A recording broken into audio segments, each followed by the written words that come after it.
راضی ہیں۔ آج میں اگر کوئی فیصلہ کرتا ہوں، میرے اس فیصلے کی کوئی خلاف ورزی کرتا ہے، اس فیصلے کے اوپر کوئی عمل نہیں کرتا، میں اس کے خلاف جھگڑا کرنے کے لیے، لڑائی کرنے کے لیے، تخاصم کرنے کے لیے میں کھڑا ہو جاتا ہوں۔ لیکن میرے عزیزو، یہ جو پیغمبر ہوتا ہے، جو اللہ کا نبی ہوتا ہے، جو اللہ کا رسول ہوتا ہے، وہ کبھی اپنے خواہش کے مطابق، اپنے من مانے کے مطابق کوئی فیصلہ نہیں کرتا، کوئی بات نہیں کرتا، کوئی فعل نہیں کرتا، کیونکہ اللہ کے پیغمبر کا ہر اٹھنے والا قدم اللہ کی اجازت سے ہوتا ہے، اور نبی کو جو نبوت ملتی ہے اللہ کے حکم سے ملتی ہے۔ اب اللہ کے پاک پیغمبر نے اپنی زندگی کے اندر جس آدمی کو، جس صدیق کو کھڑا کیا ہے، وہ بھی اللہ کے حکم سے کھڑا کیا ہے۔ تو کہہ یہ رہا تھا کہ جو آدمی مصلی کے اوپر آئے، اب اس کی کتنی صفات ہیں، کیونکہ میرے عزیزو علماء کرام یہ لکھتے ہیں حضرت صدیق اکبر اس مصلی کے اوپر اس لیے آئی ہیں کہ جو صفات، جو اچھے اعمال صدیق اکبر کے پاس تھے، وہ کسی اور صحابی کے اندر وہ تمام تر کمالات ساتھ کسی اور صحابی کے پاس نہیں تھے۔ اس لیے میرے عزیزو کہ مصلی کا پہلا حقدار وہ ہے کہ سب سے پہلے امام کا حقدار بننے والا وہ ہے کہ جس کے پاس علم اتنا ہو کہ ان تمام کے اوپر وہ غالب آ جائے۔ اب حضرت صدیق اکبر کے پاس یہ بہت بڑی وضاحت ہے۔ صدیق اکبر کے پاس میرے عزیزو اتنا علم تھا کہ دنیا اس کی مثال دینے سے قاصر ہے۔ جب اللہ کے پاک پیغمبر اس سرزمین سے پردہ فرماتے ہیں، وصال فرماتے ہیں، رسول اللہ اس دنیا سے کوچ کرتے ہیں، اب صحابہ کرام کہتے ہیں ہمارے اوپر قیامت ٹوٹ پڑی ہوئی تھی، ہم اس بات کے اوپر پریشان تھے کہ اللہ کے پاک پیغمبر کو غسل کیسے دیا جائے، رسول اللہ کو کفن کیسے دیا جائے، اللہ کے پاک پیغمبر کو دفن کیسے کیا جائے، کیونکہ میرے عزیزو یہ بہت بڑا اتنا فیصلہ تھا کہ دنیا اس کی مثال دینے سے قاصر ہے۔ آج یہ کوئی عام آدمی فوت ہو جائے، اس کے اوپر دفن کرنے کے لیے، غسل دینے کے لیے، کفن دینے کے لیے بڑی پریشانی ہوتی ہے، لیکن وہ پیغمبر، وہ نبی، وہ رسول کہ جس کے لیے کل کائنات کو سجایا گیا، جس کے لیے 1,24,000 کم و پیش انبیاء کا سلسلہ جاری کیا گیا، جس کے لیے 1,24,000 کم و پیش اصحاب رسول کی جماعت کو تیار کیا گیا۔ میرے عزیزو جب اسی پیغمبر کا انتقال ہوتا ہے، حضرت علی کہتے ہیں مجھے پتہ نہیں کہ رسول اللہ کو غسل کیسے دینا ہے، کفن کیسے دینا ہے، دفن کیسے کرنا ہے۔ اس وقت صدیق اکبر تھے کہ جنہوں نے ان تمام مسائل کو حل کیا تھا۔ اور کیسے حل کیا؟ حضرت صدیق اکبر نے کہا لوگوں، میں نے اپنے پیغمبر کے ساتھ زندگی کو بسر کیا ہے، میرا لڑکپن رسول اللہ کے ساتھ، میری جوانی رسول اللہ کے ساتھ، میرا بچپن رسول اللہ کے ساتھ، میرا بڑھاپا رسول اللہ کے ساتھ، میری ہجرت رسول اللہ کے ساتھ، اور میرا مکہ سے مدینہ کی طرف ہجرت کر کے جانا، ام بابت کے گھر جانا اور ان کی جھوپڑی کے اندر جا کے آرام کرنا، سکون کرنا، یہ تمام تر وقت میں نے اللہ کے پاک پیغمبر کی ذات طیبہ کے ساتھ گزارا ہے۔ مجھے پتا ہے کہ رسول اللہ کو غسل کیسے دینا ہے، جو اللہ کا نبی ہوتا ہے، جو اللہ کا پیغمبر ہوتا ہے، جو اللہ کا رسول ہوتا ہے، ان کو انہی کپڑوں کے اندر غسل دیا جاتا ہے، کیونکہ اللہ کے پاک پیغمبر کا جس طرح جسم پاک ہوتا ہے اسی طرح کپڑے بھی پاک ہوتے ہیں۔ اب صدیق اکبر نے اس مسئلے کو حل کیا۔ اب دوسرا مسئلہ یہ ہے کہ اللہ کے پاک پیغمبر کے کفن کے لیے نئی چادر لی جائے یا پرانی چادر ہو۔ صدیق اکبر نے فرمایا کہ جو اللہ کا پیغمبر ہوتا ہے اس کو نئی چادروں کے اندر کفن دینے کی ضرورت نہیں ہے، کیونکہ میرے عزیزو جو انبیاء کا ورثہ ہوتا ہے وہ لوگوں کے لیے میراث نہیں ہوتا، بلکہ میرے عزیزو وہ بیت المال کے اندر اللہ کے پاک پیغمبر کی میراث کو امت محمدیہ کے لیے اور لوگوں کے لیے، یتیموں اور مسکینوں کے لیے وقف کر دیا جاتا ہے۔ لہذا جو رسول اللہ کو کفن دیا جائے گا وہ پرانی چادروں کے اندر کفن دیا جائے گا۔ اب یہ دوسرا مسئلہ حل کیا۔ تیسرا مسئلہ یہ تھا کہ رسول اللہ کو دفن کہاں کیا جائے، جنت البقیع کے اندر کیا جائے یا پھر کسی اور مقام پر کیا جائے۔ حضرت صدیق اکبر نے فرمایا لوگوں، میں نے پیغمبر کے ساتھ زندگی کو وقف کیا تھا، رسول اللہ کے ساتھ میں نے اپنی زندگی کو بسر کیا ہے۔ اللہ کے پاک پیغمبر نے فرمایا کہ جس نبی کی جہاں پر وصال ہوتا ہے، جہاں پر وہ پیغمبر پردہ فرما جاتے ہیں، وہی جگہ اس پیغمبر کا مدفن ہوا کرتا ہے۔ کتنا بڑا فیصلہ تھا۔ اور اللہ کے پاک پیغمبر کہاں پر وفات پائی؟ کہاں پر رسول اللہ نے اس دنیا سے وصال پایا؟ اور میرے عزیز روز روشن کی طرح آج حضرت اما عائشہ کا حجرہ مبارک میرے عزیزو روز روشن کی طرح واضح ہے کہ اللہ کے پاک پیغمبر کا جو روزۃ الرسول ہے وہ حضرت اما عائشہ کا گھر مبارک ہے۔ تو صدیق اکبر نے کیا فرمایا کہ جس پیغمبر کا جہاں پر وصال ہوا کرتا ہے وہی جگہ اس پیغمبر کا مدفن ہوا بنتا ہے۔ اب حضرت صدیق اکبر اللہ کے پاک پیغمبر کی دائیں جانب عمر ابن خطاب بائیں جانب اور درمیان کا میرے عزیزو ساقی کوثر شافی محشر حضرت ام آمنہ کے لخت جگر سید الجن والانس فخر موجودات محبوب کائنات میرے عزیزو آرام فرما رہے ہیں۔ تو جو اللہ کے پیغمبر کا جس جگہ کے اوپر وصال ہوا کرتا ہے وہی جگہ صدیق اکبر نے فرمایا کہ اس پیغمبر کا مدفن بنا کرتا ہے۔ تو جب صحابہ کرام نے یہ سنا کہ ہم حیران ہو گئے۔ حضرت علی نے کہا آج اگر صدیق نہ ہوتے تو ہم پریشان ہو جاتے، کیونکہ یہ وہ مسائل تھے کہ جو صدیق اکبر کے پاس علم تھا ہمارے پاس علم نہیں تھا۔ اسی وجہ سے کہا گیا کہ مصلی رسول کے اوپر آنے کی جو پہلی شرط ہے اول الناس عالم الناس، کہ سب سے پہلے مصلی رسول کے اوپر آنے کا حقدار وہ ہے کہ جس کے پاس علم زیادہ ہو۔ تو صدیق اکبر کے پاس یہ علم ہونے کی پہلی علامت یہ ہے کہ جو علم صدیق اکبر کے پاس تھا وہ کسی اور صحابہ رسول کے پاس نہیں تھا۔ اور دوسری صفت کیا ہے کہ اقرأہم بالقرآن، کہ جو قرآن کا قاری ہو وہ مصلی رسول کے اوپر آئے۔ اب حضرت صدیق اکبر رضی اللہ تعالیٰ عنہ نے جب اللہ کے پاک پیغمبر کا کلمہ پڑھا ہے، کلمہ پڑھنے کے بعد صدیق اکبر تجارت کر رہے ہیں، دکان کے اوپر بیٹھے ہوئے ہیں، اب قرآن کریم کی تلاوت کر رہے ہیں۔ تلاوت کرتے کرتے جو لوگ آتے ہیں حضرت صدیق اکبر کی اس قرآن کی قرات کو سنتے ہیں، قرآن کے کلمات سنتے ہیں، قرآن کے جملے سنتے ہیں، وہ تمام در افراد صدیق اکبر کی دکان کے پاس ٹھہر جاتے ہیں، قرآن کی قرات سنتے ہیں، کیونکہ میرے عزیزو پڑھنے والا صدیق ہو، پڑھنے والا خلیفہ اول ہو، پڑھنے والا خلیفۃ الرسول ہو اور کلام اللہ ہو، اور لوگوں کے دلوں کے اوپر اثر کیوں نہ کرے؟ پھر دنیا اس کی مثال دینے سے قاصر ہے۔ جب صدیق اکبر نے پڑھا، پڑھنے کے بعد جب شام کا وقت آیا تو لوگوں کو جا کے تعلیم دی، لوگوں کو جا کے تبلیغ کی۔ پھر شام کے وقت اللہ کے پاک پیغمبر کے پاس آئے، یا رسول اللہ میرے سارے دن کی جو پونجی ہے حضرت سعد، حضرت وقاص، حضرت عبد الرحمن، یہ 6 صحابہ کرام ہیں کہ آج کے دن کے یہ میرے پاس پونجی ہے، میں نے ان لوگوں کو جا کے دعوت تبلیغ کی ہے، لوگوں نے اس کے اوپر عمل پیرا ہو گئے ہیں۔ 6 افراد نے میرے عزیزو عشرہ مبشرہ صحابہ کرام، یہ 10 صحابہ کرام ہیں، ان 10 میں سے 6 صحابہ کرام وہ ہیں کہ جنہوں نے صدیق اکبر کے قرآن کو سن کر دائرہ اسلام کے اندر داخل ہوئے۔ تو اب میرے عزیزو پہلی علامت کیا ہے مصلی کے اوپر آنے کی؟ کہ آدمی کے پاس علم زیادہ ہو۔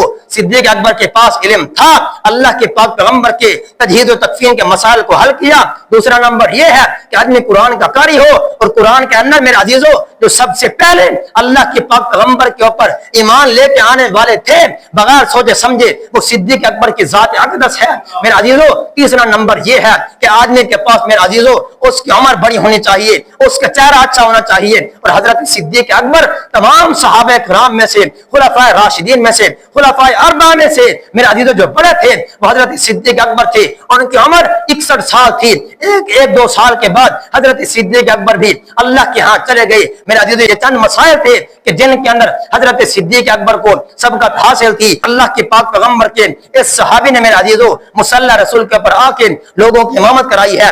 انشاءاللہ العزیز اگلے جمعہ المبارک یہ 2-3 صفات جو ہیں حضرت صدیق اکبر کی یہ انشاءاللہ آگے بیان ہوگی۔ تمام احباب کوشش کیا کریں کہ جمعہ والے دن ان مساجد کے اندر جلدی تشریف لے آیا کریں۔ قرآن کریم کا حکم بھی یہی ہے، اذا نودی للصلاۃ من یوم الجمعہ فاسعوا الی ذکر اللہ وذروا البیع، اللہ کے ذکر کی طرف دوڑو اور تجارت کو چھوڑ دو، بیع کو چھوڑ دو، فروخت کو چھوڑ دو۔